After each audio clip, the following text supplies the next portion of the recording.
সারাটা দিন phone use করে, 24 আওয়ার্সের মধ্যে মনে করেন 70 আওয়ার্স ফোন ইউজ করে, বাসায় আসা মাত্রই ফোনটা নিয়ে বসে পড়ে। এখন ঘটনা এটা না, ঘটনা হচ্ছে যে ঘর থেকে বাইরে যাবে, কলটা আমি দিব, তখনই নাকি সে আর শুনতে পায় না। মানে এইটা কি খালি আমার সাথে হয়? মানে ভাই তুমি খাইতে, ঘুমাইতে, হাগু করতে, মানে পাদু করতে সবটা সময় তুমি ফোন ইউজ করো। তোমার ফোনের কলের সাউন্ডে অত্যাচারে আমি ঘুমাইতে পারি না, আমি বাসাটাতে থাকতে পারি না। আর যখন কিনা তুমি ঘরের বাইরে যাও, আমি কল দিলাম তোমাকে পাই না। মানে এটা কেন? মানে এটা কেন হয়? মানে তখন কি কারোর সাথে কথা বলো যে আমার ফোনটা রিসিভ করতে পারো না? সোজাই বলবে কি হ্যাঁ আমি তোমার সাউন্ডটা শুনতে পাই নাই, আমার ফোন সাইলেন্ট ছিল।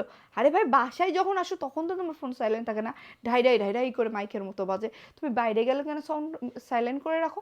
মানে ছেলেদের বুঝছেন জিলাপির পেস, ওরা বলে না যে আমাদের মেয়েদের নাকি মনটা জিলাপিতে পেয়েছে, জিলাপিতে যেমন পেস থাকে না সেরকম, আসলে না, আমাদের মন অনেক সরল সাদা।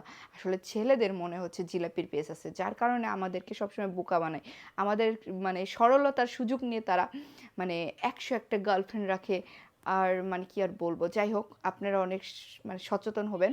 হাজব্যান্ড বাইরে গেলে সবসময় ভিডিও কল দিবেন, আধা ঘন্টা পর পর দিবেন, যে সে কোথায় যাচ্ছে কি করতেছে সব নোটিস রাখবেন। এটা হচ্ছে আমাদের এখন মানে বলা হয় সবচেয়ে বড় দায়িত্ব এবং কর্তব্য।